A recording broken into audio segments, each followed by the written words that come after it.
सभी लोगों का आमंत्रण है फिर से एक बार शकाना ग्लोरी मिनिस्ट्रीज़ की तरफ से और eagle vision school of profits international की तरफ से हम भविष्य सूचक पाठशाला नंबर 47 कर रहे हैं, प्रॉफिटिक स्कूल नंबर 47।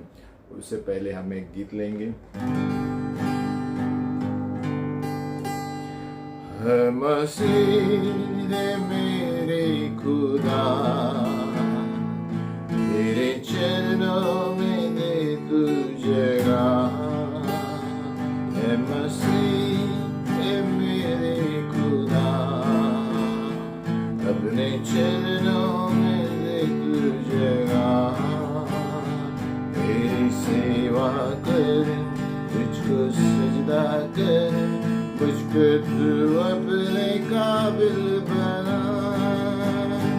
है मसीह मेरे खुदा, अपने चरणों में दे तू जगह। तेरी सेवा कर, मुझको सजदा कर, मुझको तू अपने काबिल बना। मेरी नैया थी डूब रही, ना कोई किनारा नहीं। तूने देखा मुझे, दिया अपना प्यार, मेरा पीड़ा किया तूने पार। मेरी नैया थी डूब रही, ना कोई किनारा नहीं। तूने देखा मुझे, दिया अपना प्यार, मेरा पीड़ा किया तूने पार।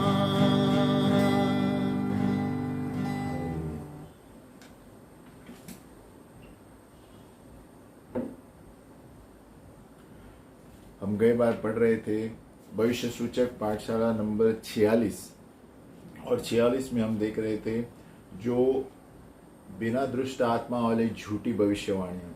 झूठी भविष्यवाणियाँ बिना दुष्ट आत्मा के भी हो सकते हैं, हमारे मन के हो सकते हैं। और पहला उसका मुद्दा है कि भावनाओं से घायल हुए लोग जो हैं वो भी भविष्यवाणी कर सकते हैं। और दूसरा कैटेगरी था कि जो भावनाओं से नहीं लेकिन एकदम तरीकों से बदला लेने के लिए भविष्यवाणी करते हैं। तो ये हम देख रहे थे, हम सारांश में बता रहे हैं, गए बार हम पढ़ रहे थे। तो और हम पढ़ रहे थे कि शुरुआत करने वाले जो भविष्यद्वक्ता है, शुरू करते हैं, वो जो गलतियां करते हैं उन्हें प्रोत्साहित करनी चाहिए। 1 कोरिन्थियों 14 के अनुसार बांधने के लिए, सांत्वना देने के लिए और शांति देने के लिए भविष्यवाणी है। और उनके लिए प्रार्थना करना चाहिए कि वो खरेपन से भविष्यवाणी दे, क्योंकि शुरुआत है। तो उनके शब्दों में उन्हें संभालना चाहिए कि परमेश्वर से वो क्या सुन रहे हैं और कौन सा संदेश देना है, उसका अर्थ क्या है। तो नए शुरुआत करने वाले हैं तो उनको सावधानी रखना है। और लेकिन ये जो नए शुरुआत करने वाले भविष्यद्वक्ता है, ये झूठे भविष्यद्वक्ता नहीं है, ये सीख रहे हैं। इसलिए जब ये बोलते हैं तो बोल सकते हैं कि मुझे आत्मा में ऐसा लगा। 100% नई बार कर रहा हूँ, 100% सही नहीं भी हो सकता है। तो बोलते वक्त जब बोलेंगे तो वो सेफ रहेंगे और सुरक्षित रहेंगे। यानी झूठे भविष्यद्वक्ता नहीं है, लेकिन शुरुआत में सबसे गलतियां होती हैं। ऐसा कोई व्यक्ति नहीं है जो बिना गलती करके आगे नहीं बढ़ता। तो लेकिन इनको प्रोत्साहित करना चाहिए कि 1 कोरिन्थियों 14 के अनुसार भविष्यवाणी सांत्वना के लिए, बांध काम के लिए और शांति के लिए होती है।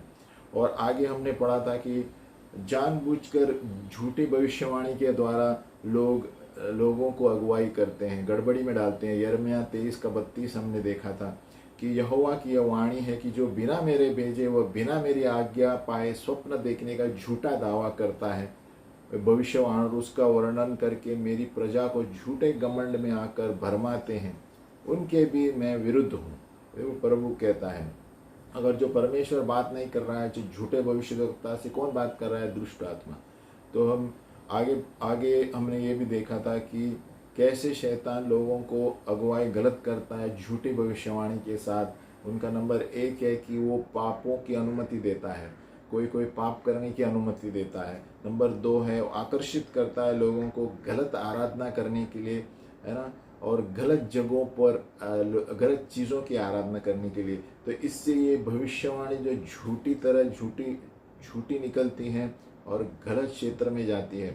और ऐसे लोगों को प्रभु वचन में कहता है कि तू मन फिरा, नहीं तो मैं तेरे विरुद्ध, है ना। और यहाँ पर दिया है प्रकाशित वाक्य 2:20, पर मुझे तेरे विरुद्ध यह कहना है कि तू उस स्त्री इजेबेल को रहने देता है जो अपने आप को भविष्यद्वक्ता कहती है और मेरे दासों को व्यभिचार करने और मूर्तों के आगे के बलिदान खाने को सिखा बरमाती है। तो यहाँ पर ये शैतान की दो चालें हैं। यहाँ पर झूठी भविष्यवाणी हो सकता है, जहाँ पर नंबर 1 वो पाप करने की अनुमति देते हैं और अच्छे अच्छे शब्द इस्तेमाल करने के लिए बोलते हैं। ये हमने सीखा था, अच्छे अच्छे शब्द इस्तेमाल करके वो गलत भविष्यवाणी देते हैं। नंबर 2 है कि वो आराधना करने सिखाते हैं दूसरी चीज़ों की, स्वर्गदूत की या परमेश्वर को छोड़ के, और ताकि लोग गलत जगह पे आराधना करें परमेश्वर को छोड़ के। और उसमें बालाम का एक अच्छा उदाहरण था, जो इजरायलियों को पाप करने में उन्होंने मदद की, जो एक भविष्यद्वक्ता था। और फिर हमने पढ़ा था कि न्याय करने वाले भविष्यवाणियाँ हैं, जो प्रभु जो न्याय करने के लिए देता है वो पश्चाताप करने के लिए देता है। तो हर एक भविष्यवाणियाँ जो वचन में दी गई है परमेश्वर की ओर से, जरूरी नहीं है कि नाश करने के लिए है। परमेश्वर इस्तेमाल करता है देखने के लिए कि कौन मध्यस्थी करेगा, कौन पश्चाताप करेगा, ताकि वो फिर उस व्यक्ति को पुनर्स्थापित करे। तो हर एक भविष्यवाणी जो बाइबल में दी गई है, ज़रूरी नहीं है कि परमेश्वर न्याय कर रहा है। वो न्याय की तरह दिखता है, लेकिन प्रभु चाहता है कि वो पश्चाताप करे और फिर आए। और एक उदाहरण योना का था, है ना। योना जानता था कि प्रभु उनको माफ़ करेगा अगर जो पश्चाताप करेंगे, इसलिए वो दूर भाग गया जानबूझ के। ये भविष्यद्वक्ता था, है ना। फिर प्रभु ने उसे वापस बुलाया। तो हर एक भविष्यवाणी जो प्रभु न्याय के देता है, ज़रूरी नहीं है कि वो नाश करने के लिए, वो परखने के लिए देता है कि अगर जो वो लोग पश्चाताप करके मन फिराए तो मैं पीछे हटूंगा और उन्हें फिर से पुनर्स्थापित करूंगा।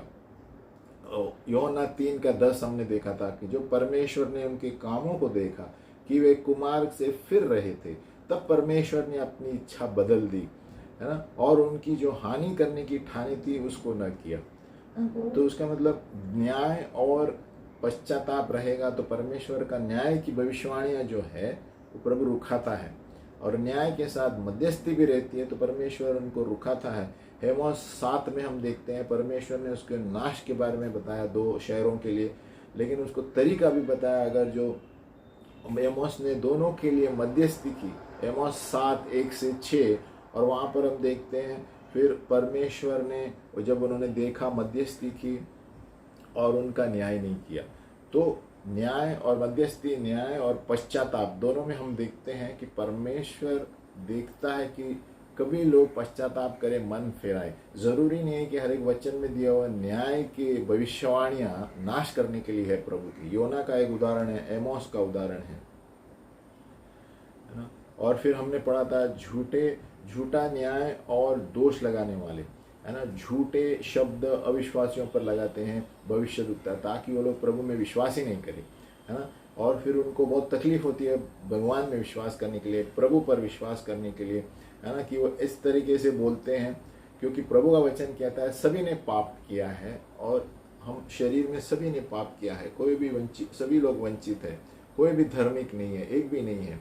उसका मतलब सभी लोग पापी हैं और यीशु मसीह पापी के लिए आया था। लेकिन ये भविष्यद्वक्ता क्या करते हैं, अविश्वासी जो प्रभु में विश्वास नहीं है उनको बहकाते हैं और एकदम आकार के रूप में अलग अलग तरीकों से दोष के शब्द इस्तेमाल करते हैं, न्याय के शब्द इस्तेमाल करते हैं, तुम्हारा नाश होगा, ताकि वो लोग डर के प्रभु के पास आए ही नहीं। तो ये अविश्वासियों के लिए देते हैं कभी कभी, और झूठे शब्द विश्वासियों के लिए भी देते हैं, है ना, भविष्यद्वक्ता। खास करके धुतकारने वाले, यानी अगुवाओं पर धुतकारने वाले, आरोप लगाने वाले चीज़ें, है ना, गपशप करके झूठे आरोप लगाते हैं पासवान लीडरों पर, और ये इस्तेमाल करके दोष लगा के वो उनको ऐसा महसूस करने देता है कि अरे परमेश्वर हमसे प्रेम नहीं करता, अभी हमारी आशा नहीं है। तो ऐसे झूठे भविष्यद्वक्ता अलग अलग तरीकों से कार्य से इस्तेमाल करते हैं, है ना। झूठे शब्द विश्वासियों के लिए, झूठे शब्द अविश्वासियों के लिए। अगर जो हम आत्मा में परखने की आत्मा है तो हम ये सब चीज़ें परख सकते हैं। अगर जो हम सबसे पहले प्रार्थना में हम रोज बैठेंगे और वचन पढ़ेंगे तब हम ये सारी चीज़ें परख सकते हैं, है ना। ऐसे देखी जाएगा तो मालूम नहीं पड़ेगा, है ना। ये सारी चीज़ें हमने पढ़ी थी, है ना, कि परमेश्वर का न्याय के वचन भी जो है, भविष्यवाणियाँ, जरूरी नहीं है कि नाश करने के लिए प्रभु कहता है। प्रभु देखता है कि कौन पश्चाताप करेगा और फिर वो पुनर्स्थापित करके वापस लेता है अपने शब्द। योना में हमने देखा, एमोस में हमने देखा। लेकिन कभी कभी अगर जो हद से बाहर पार करता है तो प्रभु आज्ञा न मानने के लिए कहता है मन फिराओ, है ना। प्रकाशित वाक्य 2:16, सो मन फिराओ नहीं तो मैं तेरे पास शीघ्र ही आकर अपने मुख की तलवार से उनके साथ लड़ूंगा। तो प्रभु सीमा, परमेश्वर जिस तरह प्रेम है उस तरह क्रोधित भी है अगर जो हद पार करते हैं हम। लेकिन नहीं तो वो ठहरता है कि कौन पश्चाताप करके पीछे आए और मैं उनको पुनर्स्थापित करूं। हम आज आगे पढ़ेंगे भविष्य सूचक पाठशाला नंबर 47। आज हम देखते हैं कैसे भविष्यवक्ता दूसरों को हेराफेरी करते हैं, मैनिपुलेट करते हैं, यानी दुष्ट आत्मा गलत वचन देते हैं नियंत्रण करने के लिए लोगों के ऊपर, है ना। उदाहरण के तौर पर ऐसी आत्माएं हैं जो दुर्बलता की आत्माएं हैं और ये क्या करती हैं, लोगों को बीमार बनाती हैं। फिर गुस्से वाली आत्माएं हैं जहाँ पर लोगों को ये क्रोध दिलाते हैं और उस गुस्से की वजह से, और कोई कोई चोट पहुंचाने वाली आत्माएं जब लोगों को बीच में गड़बड़ी पैदा करते हैं। और कोई कोई दुष्ट आत्मा ऐसे है कि झूठे भविष्यवाणी दूसरों को नियंत्रण करने के लिए करते हैं ताकि लोग उन पर विश्वास करें, प्रभु पर नहीं, है ना। और वो एक ही व्यक्ति के द्वारा कार्य होता है, वो भविष्यद्वक्ता के द्वारा। लेकिन वो भविष्यवाणियाँ जो दी जाती है वो दुष्ट आत्मा से दी जाती है, परमेश्वर से नहीं। और इसका एकमात्र और बहुत अच्छा उदाहरण है, ये दुष्ट आत्मा कार्य कर रहा है 1 राजा 2 राजा में। और एक ऐसी स्त्री थी जो सिदोनी राजकुमारी थी और एहब राजा से उन्होंने शादी की, 1 राजा 16:31। और उनको ऐसे अधिकार के स्थान पर डाला, उस सिदोनी राजकुमारी जेजेबेल जिनका नाम था, और वो सही प्रतिनिधि बन गई दुष्ट आत्मा का कार्य के लिए, है ना। पर पहले और दूसरे राजा में हम येजेबेल का हिसाब देखते हैं, जहाँ पर केस स्टडी करेंगे, जो भविष्य सूचक दुष्ट आत्मा से कब्जे में थी और झूठे काम करने लगी, प्रभु के काम नहीं करती थी। उनका चरित्र हम इस तरह देख सकते हैं, 1 राजा 16, है ना, ते 2 राजा 9 तक। और येजेबेल की ये सारे चरित्र हम पढ़ रहे हैं। वो अधिकार के स्थान पर थी, 1 राजा 16:31। वो अगुवाई के स्थान पर थी लेकिन परमेश्वर के कार्य नहीं करती थी। नंबर 3, वो सच्चे भविष्यद्वक्ता परमेश्वर के उनको नाश करने की कोशिश करती थी। नंबर 4, उनको आर्थिक सपोर्ट देती थी और झूठे भविष्यद्वक्ताओं को आर्थिक रूप से मदद करती थी ताकि शैतान का राज्य बढ़े। और उन्होंने परमेश्वर के दासों को भी खबरदार किया और उनको भय लेकर आया उनके ऊपर, जो परमेश्वर के दास है ना। और फिर आगे उन्होंने ये भी किया, उनके खुद के मुनाफे पे के लिए दूसरों को तकलीफ दी है। हम देखते हैं 1 राजा 21 में। फिर उन्होंने और कुछ नहीं सोचा येजेबेल ने, सिवाय परमेश्वर के भविष्यद्वक्ताओं का नाश करना और झूठे आरोप लगाना। ये हम देखते हैं 1 राजा 21। ये सारे येजेबेल के चरित्र हैं। और उन्होंने लोगों को उकसाया ताकि उनका मुनाफा हो, है ना। और उन्होंने जादू टोना किया, 2 राजा 9:22। और उन्होंने अपने आप को भविष्यद्वक्तीन कहलाया है लेकिन परमेश्वर के लिए बात नहीं करती थी। वो हर वक्त गड़बड़ वाली कामें दुष्ट आत्मा के द्वारा, दुष्ट आत्मा उनके जरिए कार्य करता था क्योंकि वो अधिकार दिया गया था, राजा की पत्नी थी। और इस तरह येजेबेल की आत्मा जो है दुष्टों के द्वारा कार्य करती है। और ये पहले क्या करते हैं, पहले बहुत अच्छी तरह से बातें करेंगे ताकि आप उनमें विश्वास करें, और है ना। और आप आप उनमें विश्वास नहीं करेंगे तो कहेंगे आप परमेश्वर पर विश्वास नहीं करते क्योंकि हम उनके प्रतिनिधि हैं। तो इस तरह के येजेबेल की आत्मा है। और ज़्यादातर येजेबेल की जो आत्मा वाले लोग हैं ये अधिकार के लिए कोशिश करते हैं, उनको अधिकार चाहिए। जो इस येजेबेल के आत्मा से है वो भविष्य सूचक क्षेत्र में जो चलते हैं ज़्यादातर उन पर आक्रमण करते हैं क्योंकि उनके द्वारा शब्द सभाओं में जाता है।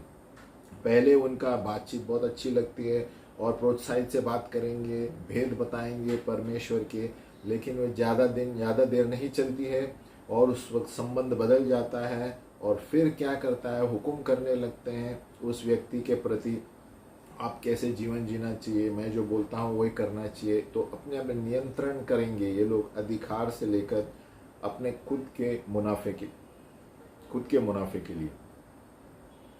अगर जो हमारी कलीसिया में, आपके कलीसिया में ऐसी कोई भविष्य सूचक टीम है, व्यक्ति लोग है जहाँ पर जेजबेल की आत्मा है, वो वहाँ पर आकर्षित होंगे, है ना, लेकिन वो संतुष्ट नहीं रहेंगे सिर्फ सेवा करने में। जो भी जेजबेल स्पिरिट के जवान लोग होंगे, जो भी वो लोग, उनको अगुवाई चाहिए, अधिकार चाहिए, तब पता चलेगा कि ये लोग जेजबेल की आत्मा कार्य कर रही है, कि वो नीचे किसके रहना नहीं चाहते, पसंद नहीं करते, लेकिन वो सीधा अगुवाई के स्थान पर भविष्य सूचक टीम में शामिल होंगे और कंट्रोल करने की कोशिश करेंगे। ये जेजबेल स्पिरिट की निशानी है। अभी हम पढ़ेंगे दूसरे स्वर्ग का प्रकटीकरण। अभी सेकंड हेवन रेवलेशन है, पहले भी हमने पढ़ा था, लेकिन बार बार हम इस पर गौर करने से हम इसे सीख जाते हैं अच्छी तरह। दूसरे स्वर्ग का प्रकटीकरण यानी क्या है? दूसरे स्वर्ग का जो प्रकटीकरण है प्रभु से नहीं आता है, लेकिन दुष्ट आत्माओं के जरिए से आता है दूसरे स्वर्ग से। पहला स्वर्ग जो है ये हमारा स्वर्ग है जहाँ आकाश तक है, ये पहला स्वर्ग कहलाया जाता है, जो वातावरण है ना, वगैरह वगैरह। और दूसरा स्वर्ग जो है जहाँ पर शैतान कार्य करता है, आकाश के ऊपर अंतरिक्ष। और तीसरा स्वर्ग जो है, जो आत्मिक स्वर्ग है, जो पिता परमेश्वर राज्य करते हैं अंतरिक्ष के ऊपर, है ना, वो आत्मिक स्वर्ग है। तो हम आगे बढ़ते हैं। तो ये दूसरे स्वर्ग का प्रगटीकरण का मतलब क्या है? दूसरे स्वर्ग यानी झूठी भविष्यवाणियाँ आती हैं यहाँ से, और यहाँ पर इनमें मीडिया भी शामिल है, क्योंकि ये वातावरण में आकाश की ओर से और उसके ऊपर लेकर दूसरे स्वर्ग की भविष्यवाणियाँ आती है। तो ये भविष्यवाणी ज़्यादातर देश के लिए, शहर के लिए आती हैं।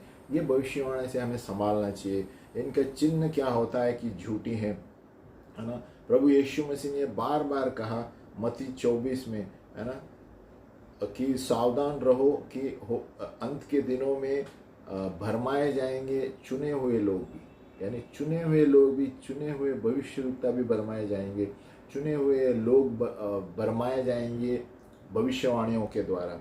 यीशु मसीह ने हर वक्त कहा स्वर्गीय पिता, हे स्वर्गीय पिता, यानी स्वर्गीय पिता जो स्वर्ग में है, यानी तीसरा स्वर्ग है ना। और जब हम इस्तेमाल करते हैं दूसरा स्वर्ग, तो उसका मतलब शैतान का क्षेत्र है। पहला स्वर्ग आकाश तक जहाँ पर हम रहते हैं, वातावरण है। दूसरा स्वर्ग जो है शैतानी क्षेत्र का है।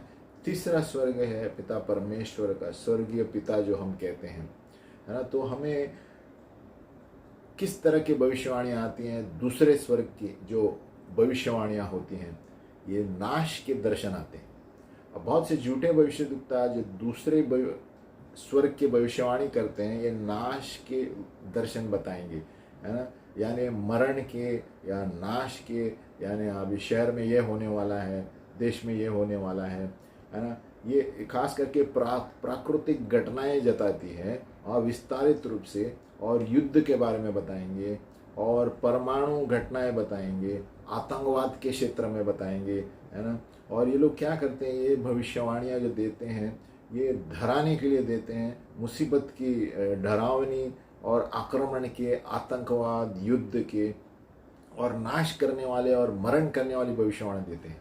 तो ये झूठे भविष्यवक्ता दूसरे प्रगटीकरण, दूसरे स्वर्ग की है, तो उससे हमें संभालना चाहिए।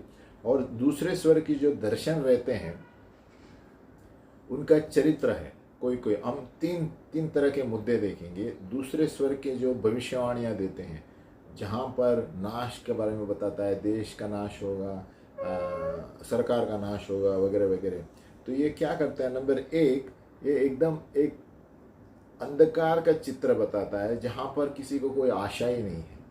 तो उससे हमें पता चलता है दूसरे स्वर की झूठी भविष्यवाणियाँ हैं। बहुत से लोग यूट्यूब पर भी हम देखेंगे, कहते हैं एक प्रभु ये करने वाला है, ये देश में ये होने वाला है, ये होने वाला है। हमें देखना चाहिए वो भविष्यद्वक्ता कौन है और किस तरह का आशा दे रहा है कि निराशा दे रहा है लोगों को, या नाश का भविष्यवाणी कर रहा है। तो नंबर 1 है कि ये एकदम ऐसे भविष्यद्वक्ता जो देश विदेश संसार के बारे में भविष्यवाणी करेंगे और खतरनाक भविष्यवाणी करेंगे जहाँ पर लोग डर जाते हैं, अरे हमारा क्या होगा, है ना। यहाँ पर कोई आशा नहीं है छुटकारे का, है ना। और इनका मकसद ही ये है दूसरे स्वर्ग के प्रगटीकरण का, डर लाने का, है ना, चिंता लाने के लिए और लोगों को मुसीबत में लाने के लिए। तो ये दुष्ट आत्मा से आने वाली भविष्यवाणियाँ हैं। नंबर 2 पॉइंट है, इनका लक्ष्य ये है कि परमेश्वर को लोगों को चिंता में लाना, भय में लेकर आना और निराशा करना आगे वाले दिनों के लिए। तो वो लोग हिल जाते हैं, है ना। ज़्यादा करके ये लोग परिपक्व लोग जो नहीं हैं, विश्वासी लोग, उनके प्रति ये प्रगटीकरण दिया जाता है क्योंकि उनको अनुभव नहीं है आत्मिक क्षेत्रों में और वो लोग डर जाते हैं ये भविष्यवाणियाँ में, है ना।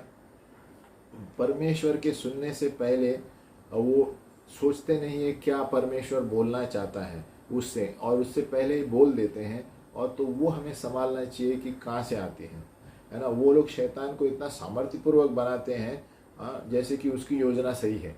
तो ये शैतान की योजना है कि दूसरे स्वर की भविष्यवाणियाँ जब यूट्यूब पे हम देखते हैं, कहाँ पर भी देखते हैं, हमें परखना चाहिए कि ये किस तरह डर पैदा करती है या परमेश्वर के पास वचन भी है उसके लिए, है ना। और तीसरा मुद्दा है, शत्रु जो है ये विश्वासी को शैतान की योजना बताता है उसमें नाश की, और इसके द्वारा जो भविष्य सूचक लोग हैं ये चिंता में रहते हैं और विश्वासी लोग और ऐसे जवाबदारी लेते हैं जो परमेश्वर ने कहा ही नहीं। क्योंकि ये जो भविष्यवाणी जब आती हैं तो झूठी भविष्यवाणी है दूसरे स्वर्ग की, तो इस तरह डर पैदा करती हैं जिसके द्वारा सच्चे लोग जो विश्वासी हैं अपने बुलावा छोड़कर दूसरा कुछ करने को बैठते हैं वो सुनकर, तो जो परमेश्वर ने बोला ही नहीं है, और वो अपने ही शरीर से अनुसार कार्य करना शुरू करेंगे उस भविष्यवाणी को सुन के जो दूसरे स्वर की है। इसलिए जब हम YouTube में या जहाँ पर भी भविष्यवाणियाँ सुनते हैं जो देश के लिए हैं, संसार के लिए, कोविड के टाइम के लिए, हमें ध्यान से सुनना चाहिए क्या बोलते हैं, कि ये डर पैदा करते हैं या प्रभु वचन भी देता है कि पश्चाताप करो पुनर्स्थापित करूँगा। क्योंकि परमेश्वर की हर एक भविष्यवाणियाँ में अगर जो प्रभु नाश करता है तो उसका दूसरा भाग भी देता है कि ये करो, मन फिराओ तो हम बच जाएंगे। अगर जो वो नहीं है तो समझ लाना है दूसरे स्वर की भविष्यवाणियाँ दुष्ट आत्मा से आती है जिसके द्वारा विश्वासी लोगों को भी भरमाया जाता है और वो लोग अपना काम छोड़ के दूसरा काम करना शुरू करते हैं जो परमेश्वर ने कहा ही नहीं। अगर जो प्रभु चाहता है कि एक देश का संदेश आए देश में, है ना, वो ऐसे व्यक्ति को इस्तेमाल किए गए जो जाना माना भविष्यद्वक्ता है, जो संसार में जाना माना है और वो सब ऊंचे पद पर है। लेकिन ये ज़्यादातर वो नए शुरुआत वाले भविष्यद्वक्ता को इस्तेमाल नहीं करेगा देश और विदेश के भविष्यवाणी देने के लिए। तो ये हमें याद रखना चाहिए। तो जब कोई भविष्यवाणी करता है देश विदेश में, हमें देखना है वो व्यक्ति कितना जाना माना है भविष्यद्वक्ता, है ना। ज़्यादा से ज़्यादा भविष्यद्वक्ता अमेरिका में है जो जाने माने हैं। उनको जब आ जाता है कुछ तो हम सोच सकते हैं प्रभु बात कर रहा है। लेकिन कोई नया व्यक्ति टीवी पर आता है और ये होने वाला है, वे होने वाला है, हमें लिख के रखना चाहिए क्योंकि ये दूसरे स्वर की भविष्यवाणियाँ होती है। ये ज़्यादातर देशों के ऊपर, संसार के ऊपर होती है।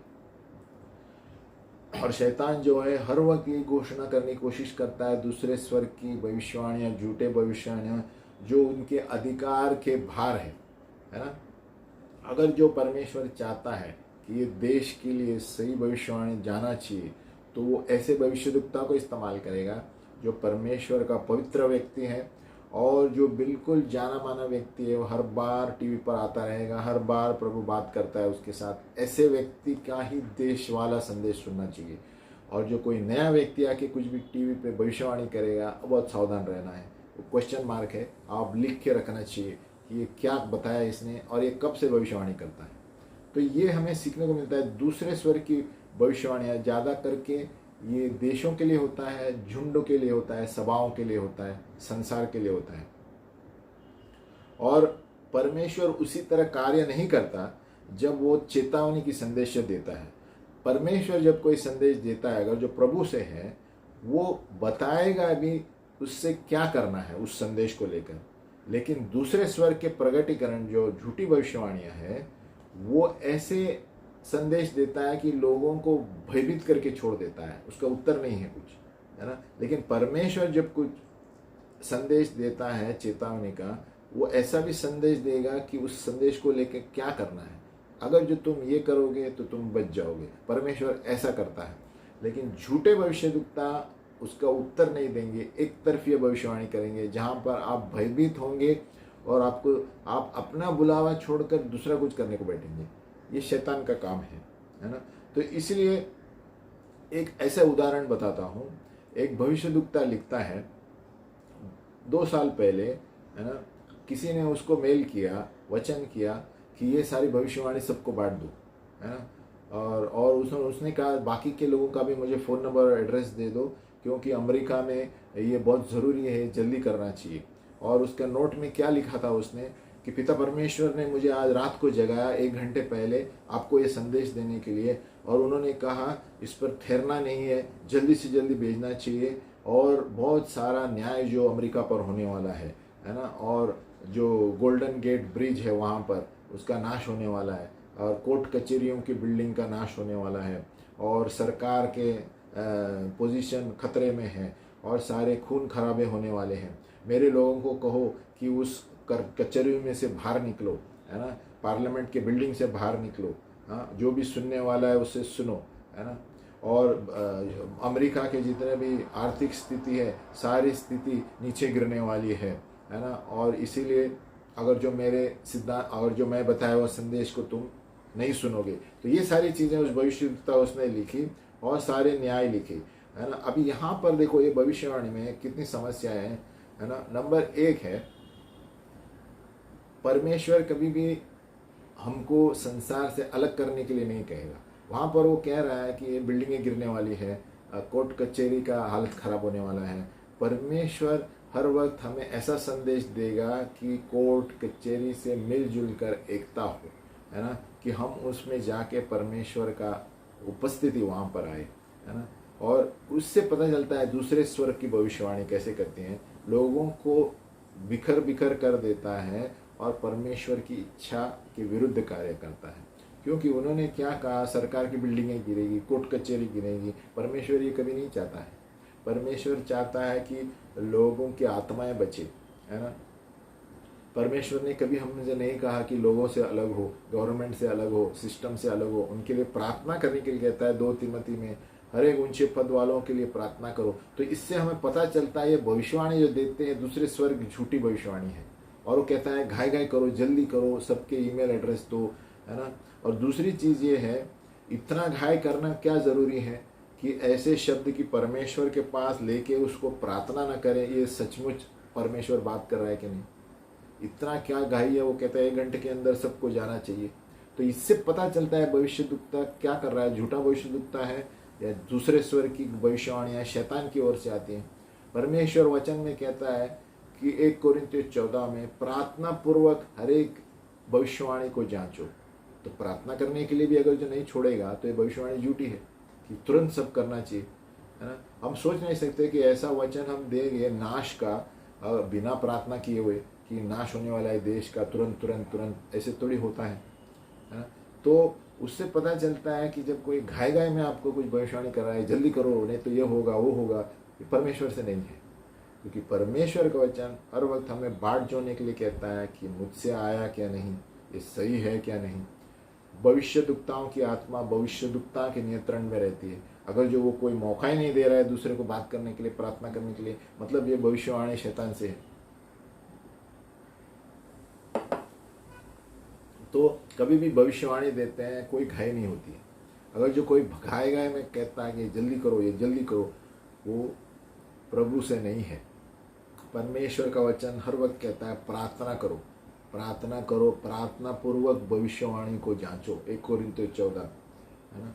इतना घाय ऐसे, और वो भी देश की भविष्यवाणी देते हैं कि जल्दी करो, सबको भेजो, इसका बिल्डिंग गिरने वाला है, वो होने वाला है। तो तभी हमें सावधान रहना चाहिए कि ये भविष्यवाणी और कहाँ से आती हैं। तीसरी बात है कि परमेश्वर ये जब ये संसार की भविष्यवाणी होती है, देश की भविष्यवाणी होती है बड़े बड़े क्षेत्र में, तो परमेश्वर जाने माने भविष्यद्वक्ताओं को इस्तेमाल करता है। कोई नए भविष्यद्वक्ता को इस्तेमाल नहीं करेगा, क्योंकि नया भविष्यद्वक्ता भूल चूक करने वाला है। प्रभु को पता है, वो जाने माने भविष्यद्वक्ता बरोबर जांच पड़ताल करके परमेश्वर के प्रार्थना करके ही दुनिया में छोड़ेंगे। लेकिन जो घाई वाले भविष्यद्वक्ता तुरंत, जैसे इसने बताया, टाइम नहीं है, 1 घंटे के पहले प्रभु ने मुझे बताया आप जल्दी सबका ईमेल एड्रेस दो, मुझे भेजना है, तो मतलब गड़बड़ है ना। परमेश्वर इतना घाई नहीं करता है कभी। तो नंबर 4, जैसे मैंने बताया, जाने माने भविष्यद्वक्ता के द्वारा ही प्रभु बड़ी बड़ी भविष्यवाणियाँ देगा। देश के, संसार के हो या कॉरपोरेट के हो, बिजनेस के हो, कोई शुरुआत नए भविष्यद्वक्ता के द्वारा बात नहीं करेगा। उससे पता चलता है कि ये झूठा भविष्यद्वक्ता है। अगर जो कोई नया आकर देश के बारे में बोलता है ये नाश होने वाला है, ये होने वाला है, तो हमें बराबर परखना चाहिए, क्योंकि ये नया भविष्यद्वक्ता है। अगर जो बाकी संसार में जाने माले लोग ने कुछ नहीं बोला और ये क्यों बोल रहा है। हर एक भविष्यवाणी दूसरे भविष्यवाणी की आत्मा से मिलती जुलती होनी चाहिए। आप देखेंगे यूट्यूब में जितने भी भविष्यद्वक्ता है, अगर जो एक जाना माना कुछ बोलता है तो बाकी 3 भी उससे सहमत होते हैं। अगर जो सहमत नहीं है तो वो लोग प्रार्थना में रखते हैं, क्योंकि प्रभु कहता है 2 या 3 व्यक्ति से सहमत होना चाहिए, है ना। नहीं तो भविष्यवाणियाँ दूसरे स्वर्ग की झूठे भविष्यवाणियाँ आती हैं जो देश के लिए होती हैं। यानी हम सारांश में क्या कहता है, ये दूसरे स्वर की जो भविष्यवाणियाँ हैं ये संसार के नाश के बारे में बताएंगी, आदमियों को डर पैदा करेगा और लोग आगे सोचेंगे नहीं, कि जैसे हमारी कोई आशा ही नहीं है, कोई विश्वास ही नहीं है, ऐसे हो जाएगा, है ना। नंबर 1 कि वो एकदम नकारात्मक चित्र बताएगा भविष्य के बारे में, झूठी भविष्यवाणी, जैसे कि परमेश्वर न्याय कर रहा है या प्राकृतिक घटना घटने वाली है और बहुत सारी दुनिया का नाश होने वाला है। ये भविष्यवाणी पर हमें गौर करना चाहिए। ये प्रभु से आई है क्या दूसरे स्वर्ग की प्रकटीकरण है।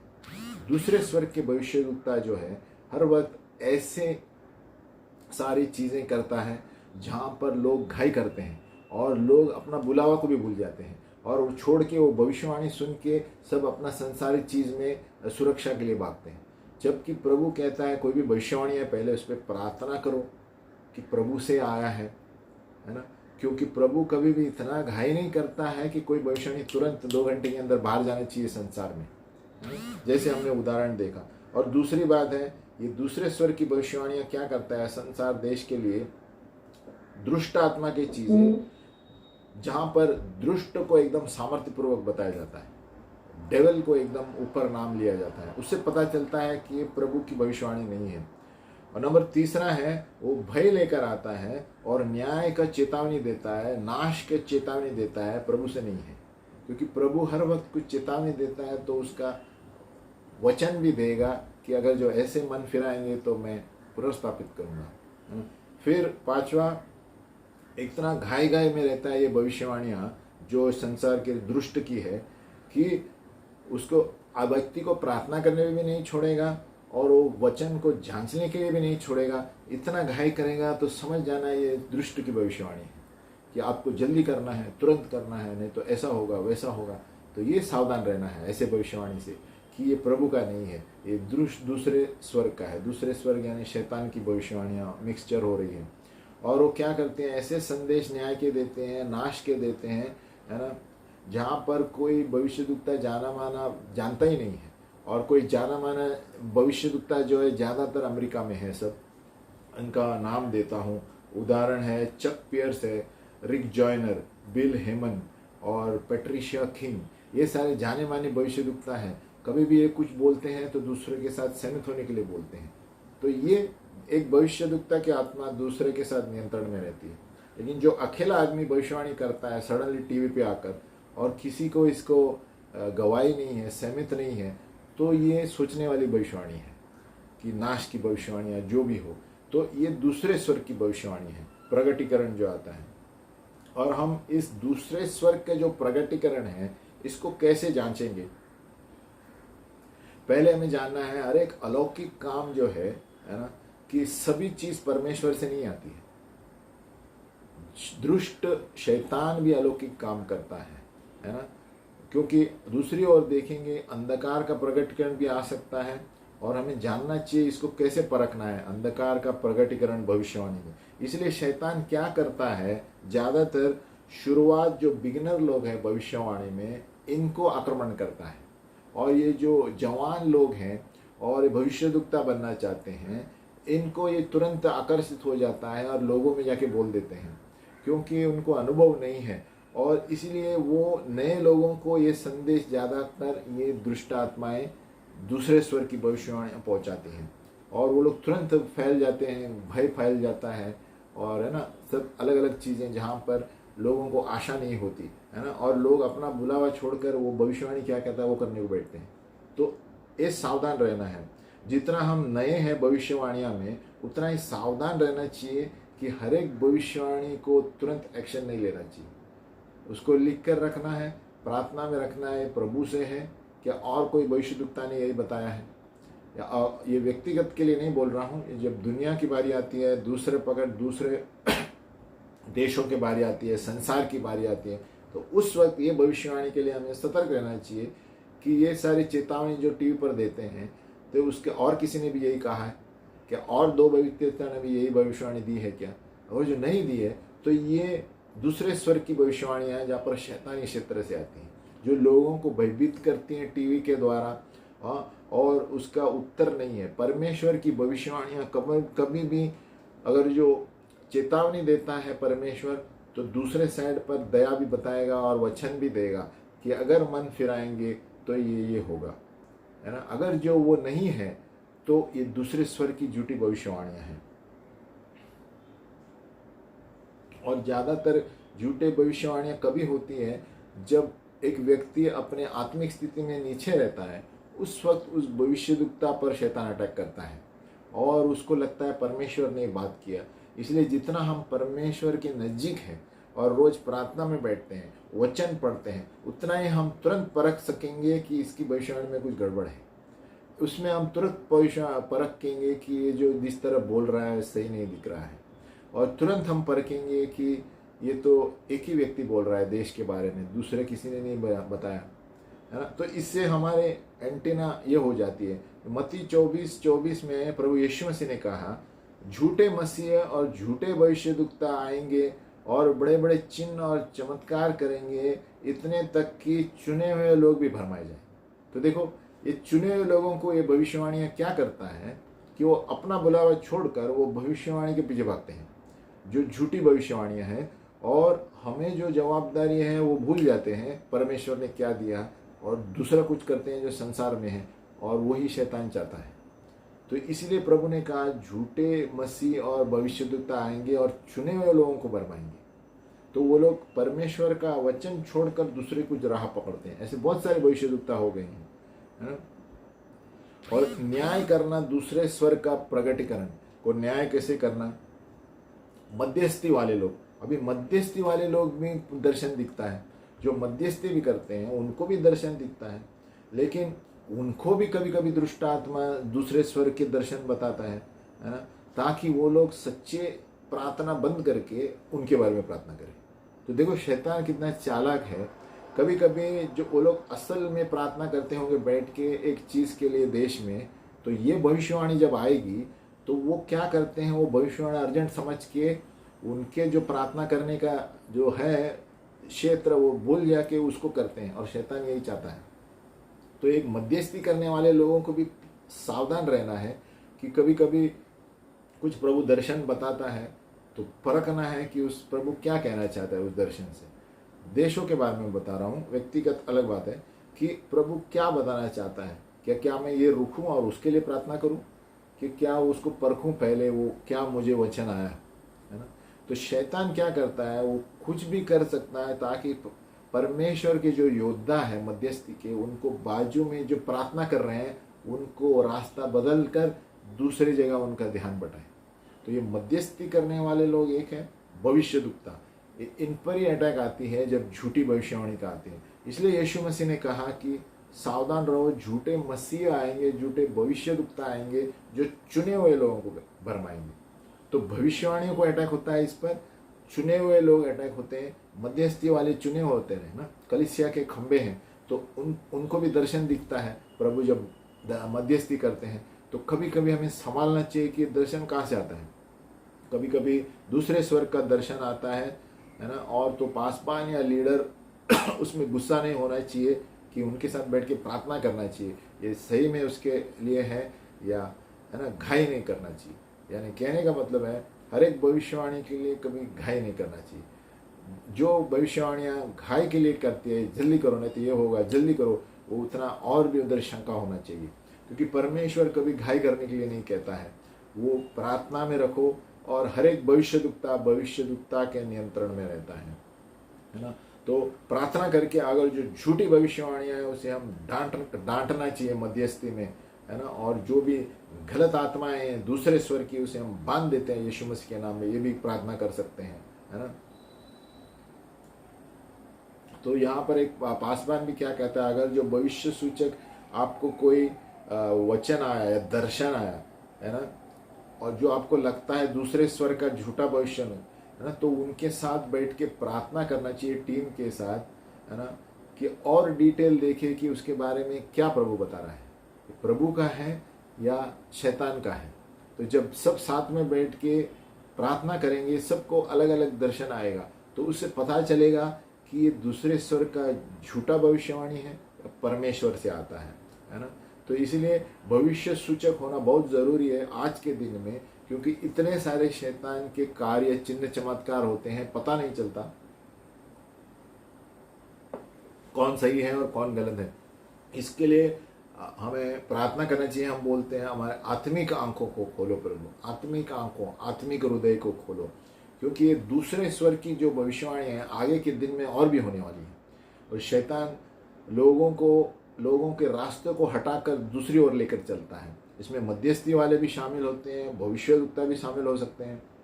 तो हमें सबको मिलकर एक दूसरे की सहायता चाहिए इसमें, और कलीसिया प्रार्थना करनी चाहिए, मध्यस्थी वाले प्रार्थना करनी चाहिए, और कोई भी प्रगटीकरण मिलता है तुरंत एक्शन नहीं लेना चाहिए, उस पर प्रार्थना करना, बैठ के टीम को लेके प्रार्थना करना। आपने ये देखा, आपको क्या लगता है, तो दूसरा व्यक्ति कुछ दूसरा दर्शन देखेगा, तो पता चलेगा कि ये झूठे भविष्यवाणी है दूसरे स्वर की।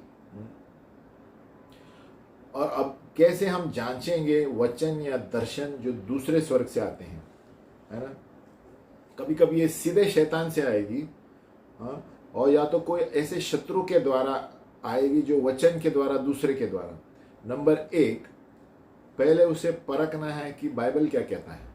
जो भी झूठे स्वर्ग, दूसरे स्वर्ग यानी जो शैतान का क्षेत्र है, वहाँ से भविष्यवाणी आती है, सबसे पहले परखना चाहिए। यूट्यूब में होगा, कहीं भी होगा, ये बाइबल से है क्या, वचन के अनुसार है। अगर जो ये बाइबल के विरुद्ध बात करती है, उसको सीधा रद्द कर दो भविष्यवाणी को। नंबर 2, देखो कि ये प्रगटीकरण जो है ये आपके अधिकार से बाहर है। यानी दूसरे शब्द में, अगर जो आपको बताया गया है एक पद के लिए, और उस पद के लिए आपका क्षेत्र नहीं है, तो ये परमेश्वर का नहीं है। यानी अगर जो आपको कोई भविष्यवाणी आई और आप उस लेवल को समझ नहीं पा रहे हैं, तो प्रभु देगा ही नहीं, क्योंकि आपके लेवल के अनुसार ही, समझने के अनुसार ही प्रभु भविष्यवाणी देगा। आपको कुछ समझ में ही नहीं आएगा, सर के ऊपर से जा रहा है, तो आप प्रार्थना में रखो, क्योंकि ये प्रभु का नहीं हो सकता। अगर जो प्रभु का है तो वो दरवाज़ा खोलेगा वो संदेश देने के लिए दूसरे के द्वारा, और वो नहीं है, और ये इतना बड़ा संदेश होगा तो आपको पता ही नहीं चलेगा किस तरह बताना है लोगों को। भविष्यवाणी के बारे में बता रहा हूँ। तो प्रभु ऐसे लोगों को ही देता है जो उसके लेवल का है। अगर जो देश का, संसार का भविष्यवाणी है और कोई नया व्यक्ति भविष्यवाणी करता है, तो क्वेश्चन मार्क है कि ये झूठी भविष्यवाणी है। परमेश्वर बड़ी बड़ी भविष्यवाणी जो देश, संसार के लिए है, वो बड़े बड़े जाने माने भविष्यद्वक्ताओं के द्वारा ही लेकर आएगा, क्योंकि उनको उनका अधिकार पता है। वो लेवल पर ही बात करेंगे, यूट्यूब में होगा या संसार में कोई भी टीवी पर, तो और 4-5 भविष्यद्वक्ता उससे सहमत होंगे। जैसे रिक जॉयनर है, चक पियर्स, बिल हेमन, पैट्रिशिया किंग, ये सब जाने माने भविष्यद्वक्ता है। और जो भी भविष्यवाणी आप देखते हैं, आप देखना है कि इनको भी पता है कि ये भविष्यवाणी के बारे में।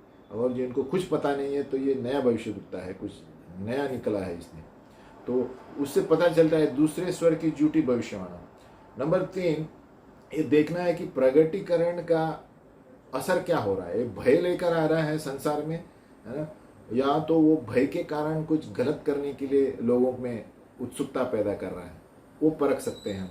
क्योंकि हर एक झूठी भविष्यवाणी भय पैदा करता है। भय, अरे भी क्या होने वाला है, आगे क्या होने वाला है, संसार में क्या होने वाला है, ये झूठी भविष्यवाणियां हैं।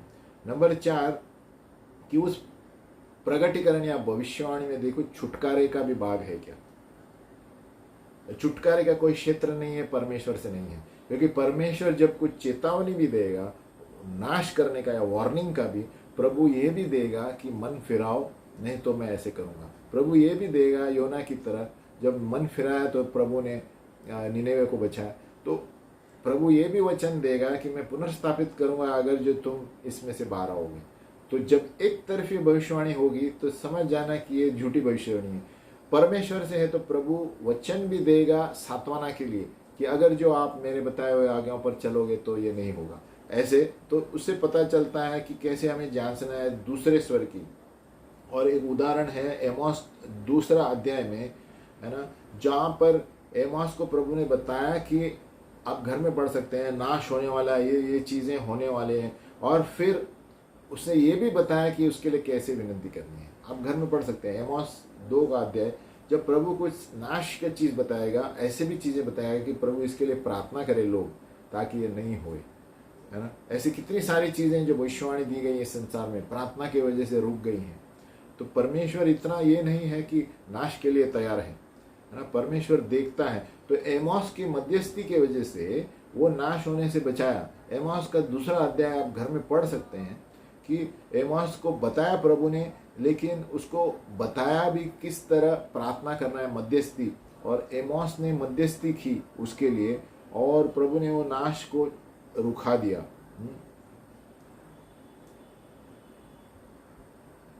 अभी थोड़े जो दूसरे स्वर की भविष्यवाणियां है, ये व्यक्तिगत प्रोफेसी दिख सकते हैं, पर्सनल प्रोफेसी लग सकती है ना। ज्यादातर दूसरे स्वर की भविष्यवाणियां देश संसार इसके बारे में रहते हैं, अकाल आने वाला है, ये नाश होने वाला है, सरकार गिरने वाली है, ये सब दूसरे स्वर की भविष्यवाणी यहाँ संभालना है। लेकिन कभी कभी व्यक्तिगत रूप से, है ना, दुष्ट आत्मा कार्य कर सकता है हमारे लिए, सबके लिए, है ना। और उसमें कैसा पता चलता है, वो आपको अनाज्ञाकारी बना की कोशिश करेगा और जो परमेश्वर ने आपसे कहा था उसके उलट करने के लिए बोलेगा। तभी हमें पता चलेगा कि ये दुष्ट आत्मा की भविष्यवाणी है। यानी परमेश्वर कभी भी आपको पहले से किसी भविष्यद्वक्ता ने एक भविष्यवाणी दी है, आप उसके अनुसार चल रहे हैं, तो दूसरा आकर अगर जो बोलेगा ने आपको प्रभु कहता है आप इस ओर चले, तो आपको सोचना है ये नहीं हो सकता। परमेश्वर जब भी एक बार कुछ बोलता है वो पीछे बदलता नहीं है ना, वो वही रास्ते पर लेगा, अलग दिशा से लेगा, लेकिन रास्ता वही रहेगा, है ना, लक्ष्य वही रहेगा। तो उससे हम परख सकते हैं कि व्यक्तिगत रूप से दूसरे से दुष्ट आत्मा की भविष्यवाणियां हैं। जैसे इब्राहिम का उदाहरण लो, है ना, तो प्रभु एक रास्ता बताएगा लेकिन वो रास्ता बिल्कुल उल्टा पीछे नहीं करेगा, वही रास्ता बताएगा, अलग तरीका बताएगा। इब्राहिम का उदाहरण लो, इब्राहिम को पहले प्रभु ने बताया आप बलिदान करो बेटे का, और जब वो बेटे को बलिदान करने गया उसको कहा गया मत करो, है ना। तो लेकिन उसके जगह पर प्रभु ने मेमना दिया। तो यहाँ पर प्रभु ने रास्ता नहीं बदला, लेकिन वहीं पर प्रभु ने एक साधन दिया उसको, है ना। पर इब्राहिम ने फिर भी बलिदान किया। लेकिन अगर जो कोई ऐसे भविष्यवाणी आती है, आपको ये करने के लिए बोलता है और दूसरा आके बोलता है आप मत ही करो, तो ये सोचने वाली बात है कि झूठा भविष्य दिखता है। तो हमें प्रार्थना करना चाहिए कि किन किनों ने करो बोला और किन किनों ने नहीं करो बोला। और खास करके जब हमारे वरदान है, हमें पता है आत्मा में ये मेरा वरदान है, मुझे यही अच्छा लगता है, और कोई भविष्यद्वक्ता आके आपको बोलता है, प्रभु आपको बोलता है ये मत करो, तो आपको डाउट आना चाहिए कि ये झूठा भविष्यद्वक्ता है। क्योंकि आप समझे 5 साल से एक चीज में जारी है आपका वरदान, और दूसरा के बोलता है प्रभु कहता है मत करो, तो ये सोचने वाली बात है। क्योंकि प्रभु कोई भी वरदान छीनेगा नहीं, प्रभु कोई भी वरदान में आप ऑलरेडी चल रहे हैं उसको बंद करने के लिए नहीं बोलेगा। और झूठी भविष्यद्वक्ता व्यक्तिगत रूप से क्या होता है, आपको निराश करेगा, है ना, और आपको ऐसे बताएगा वो कि अरे ये बहुत लंबा युद्ध रहेगा आपके लिए, या आपको झगड़ना पड़ेगा, और इसके लिए शत्रु के आक्रमण आएंगे। ऐसे ऐसे जब भविष्यवाणी बोलते हैं ना ये लोग, तो ये प्रभु से नहीं है। क्योंकि परमेश्वर की भविष्यवाणी सांत्वना के लिए, शांति के लिए और बांधने के लिए होती है।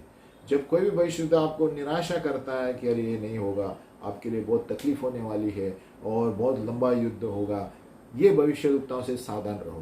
क्योंकि परमेश्वर का वचन कहता है 1 कोरिन्थियों 14, भविष्यवाणियाँ सांत्वना के लिए, प्रोत्साहित करने के लिए, बांधने के लिए दी जाती है, ऊपर लाने के लिए, नीचे गिराने के लिए नहीं। तो कोई भी अगर जो भविष्यवक्ता निराश करता है, आपको डराने की कोशिश करता है, प्रभु से नहीं है। और वो कभी भी ऐसा नहीं बोलेगा कि एक चीज़ फेंक दो और वापस से सब शुरुआत करो, ऐसा प्रभु कभी नहीं करेगा। आप 4 साल से प्रभु में हैं, आपको ऐसी चीज़ बोलेगा जो आपको नीचे से वापस ऊपर आना पड़ेगा आत्मिक चीज़ में, तो वहाँ पर गड़बड़ है, प्रभु की भविष्यवाणी नहीं है, है ना। और झूठे भविष्यवक्ता व्यक्तिगत रूप से ये भी बोलेंगे कि आपको डांटेंगे, है ना, कि अगर जो आप ऐसे नहीं करेंगे आपको दंड दे, प्रभु आपको दंड दे सकता है। ये सारे प्रभु से नहीं है, है ना। आपको भयभीत कर देगा और कहेगा कि आप शायद परमेश्वर के राज के लिए इसी तरह काम नहीं कर पाएंगे अगर जो ये नहीं करेंगे। तो ऐसे सारे शब्द में संभाल के रखना, झूठा भविष्यवक्ता होता है। परमेश्वर कभी नहीं बोलेगा, परमेश्वर हर वक्त ऊपर उठाता है लोगों को और ऊंचाई पर लेता है, वचन देगा बचाने के लिए। और आगे है, और वो ये भी बताएगा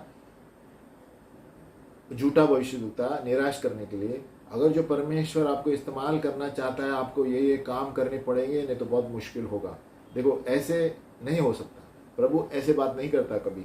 या तो वो बोलेगा, चेतावनी देगा आप शुरू करने से पहले, नहीं तो परमेश्वर के राज में आप इस्तेमाल नहीं हो जाओगे।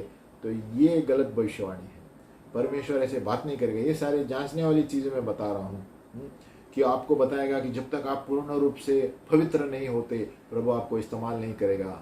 झूठी भविष्यवाणी, क्योंकि कोई भी व्यक्ति पवित्र नहीं है। अब पूरे पवित्रता के लिए हम बूढ़े होते तक पवित्र होते रहना है ना। लेकिन जो भविष्यवक्ता बोलता है आपको पूरे परिपक्व होना है और पूरे तरह से चरित्र होगा, पर पवित्र होगा, तभी आपको इस्तेमाल करेगा। झूठी भविष्यवाणी, क्योंकि हम लोग महिमा से महिमा, हमारे पापों को कबूल करते करते आगे बढ़ रहे हैं। महिमा से महिमा प्रभु हमें पवित्र चरित्र करते जा रहा है। पूर्ण रूप से चरित्र पवित्र तब होगा जब हम इस दुनिया को छोड़कर जाएंगे, है ना। कोई भी इतना चरित्र पवित्र वाला नहीं है कि आप परमेश्वर का कार्य नहीं कर सकते, ये झूठी भविष्यवाणी है। सो कोई भी भविष्यवक्ता अगर जो आपको बोलेगा कि आप जब तक पवित्र एकदम चरित्र नहीं बनाएंगे, परिपक्व नहीं होंगे प्रभु में, तब तक आप प्रभु इस्तेमाल नहीं करेगा, गलत भविष्यवाणी है। क्योंकि हमारी कमजोरियों में ही प्रभु हमें इस्तेमाल करता है सेवकाई के लिए, है ना। तो ये सारी चीज़ों से हमें सावधान रहना है। ये झूठी भविष्यवाणियाँ, है ना, खास करके दूसरे स्वर की भविष्यवाणियाँ, कोई भी टीवी पे नाश वाली, ये कोविड के समय में भी हमें देखना है वो भविष्यवाणी में क्या है, प्रभु प्रोत्साहित कर रहा है क्या गिरा रहा है। परमेश्वर की भविष्यवाणी कभी भी पुनर्स्थापित के लिए वचन देगा, या तो नाश का बताएगा लेकिन मन फिराओ, नहीं तो ये होने वाला है, ऐसा कहेगा। यानी दोनों जगह से प्रभु बात करेगा। और झूठा भविष्यवक्ता क्या करेगा, एक ही तरफ बात करेगा, जिसके द्वारा व्यक्ति के अंदर डर पैदा होता है और कोई आशा नहीं होती है। ये शैतान की भविष्यवाणियां है, दूसरे स्वर की, सेकंड हेवन रेवलेशन इसे कहते हैं। हम इसे जारी रखेंगे अगली बार, क्योंकि ये बड़ा विषय है। क्योंकि भविष्यवक्ताओं के बारे में जब तक हम खुद प्रार्थना में नहीं बैठते, वचन नहीं पढ़ते, तब हम तुरंत परखते हैं किस तरह कोई भविष्यवक्ता बात करता है।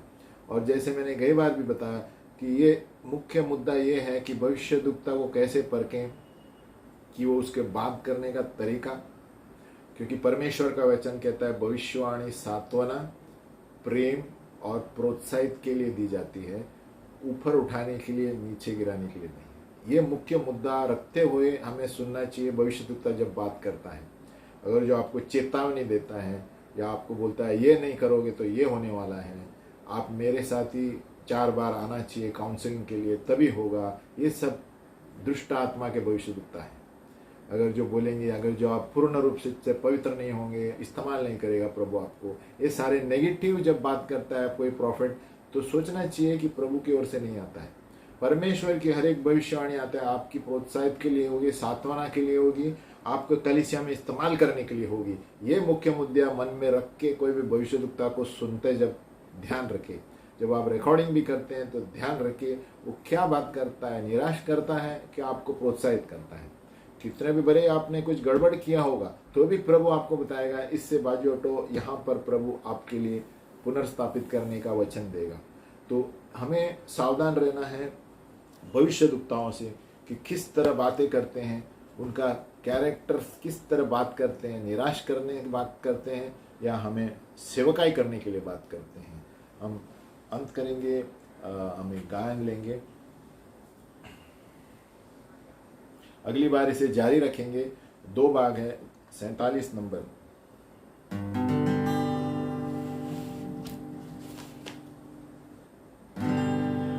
है मसीह है मेरे खुदा, अपने चरणों में दे तू जगह।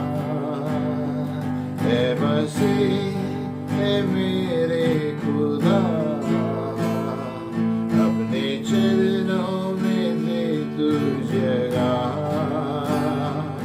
तेरी सेवा कर, तुझको सजदा कर, मुझको तू अपने काबिल बना। है मसीह है मेरे खुदा, अपने चरणों में दे तू जगह। तेरी सेवा कर, तुझको सदा कर, मुझको तू अपने काबिल बना। करूं तेरा बहुत शुक्रिया, हाथों में हाथ तूने लिया। मैं अकेला नहीं, तू है संग हर कहीं, तुझसे पाया है मैंने उद्धार। करूं तेरा बहुत शुक्रिया, हाथों में हाथ तूने लिया। मैं अकेला नहीं, तू है संग हर कहीं, तुझसे पाया है मैंने उद्धार। है मसीह है मेरे खुदा, अपने चरणों में दे तू जगह। मेरी सेवा कर, तुझको सजदा कर, मुझको तू अपने काबिल बना। मुझको तू अपने काबिल बना। हाँ प्रभु, मुझको तू अपने काबिल बना प्रभु। जो भी हमें करना है प्रभु, तेरे लिए करना है प्रभु। इस संसार में तूने हमें इसलिए बुलाया है प्रभु कि हम तेरी इच्छा पूरी करें प्रभु। प्रभु हमें इस वक्त परखने की आत्मा दे प्रभु, हमारे मन की आत्मिक आंखें खोल दे प्रभु, हमारे हृदय की आंखें खोल दे प्रभु, ताकि हम जाने प्रभु कि इस संसार में किस किस तरह की आत्माएं चल रही हैं और हम दूसरों को सावधान करें प्रभु कि एक नरक है और स्वर्ग है और हमें हमारे आत्माओं को बचाना है प्रभु। हम प्रार्थना करते हैं प्रभु, ऐसा प्रगटीकरण हमें दे प्रभु कि जिस पे भी हम प्रार्थना करते हैं हम उसके बारे में बताए प्रभु कि देखो प्रभु आपसे ये कह रहा है, देखो ये बता रहा है, जिसके द्वारा वो लोग जानेंगे प्रभु कि तू सत्य, जीवन और मार्ग है। प्रभु यीशु मसीह हम प्रार्थना करते हैं प्रभु इस कोविड के समय में प्रभु सभी के घरों में आ, परिवारों में आ और उन्हें शांति लेकर आ प्रभु। प्रभु यीशु तूने बताया कि जो कोई मुझ पर पुकारेगा मैं चला आऊंगा प्रभु। प्रभु यीशु हम तुझे पुकार रहे हैं प्रभु, ताकि हर एक परिवार में जहाँ पर बच्चे हैं जिनकी माँ बाप खो गए हैं प्रभु, उनके घरों में आ प्रभु और उन्हें मदद कर प्रभु, ताकि सही व्यक्ति उन्हें सही जगह पर ले जाए। इस घटनाओं में, इस स्थितियों में बहुत सारे बच्चे अनाथ हो गए हैं प्रभु। प्रभु हम प्रार्थना करते हैं तो उनको घर दे प्रभु और तेरी सुरक्षा उन पर रहे प्रभु। यीशु मसीह के नाम में हम प्रार्थना करते हैं प्रभु, हर एक जो देखने वाले हैं और सुनने वाले हैं प्रभु, वहां पर तेरा राज्य आए, तेरी शांति आए प्रभु। यीशु के नाम में प्रार्थना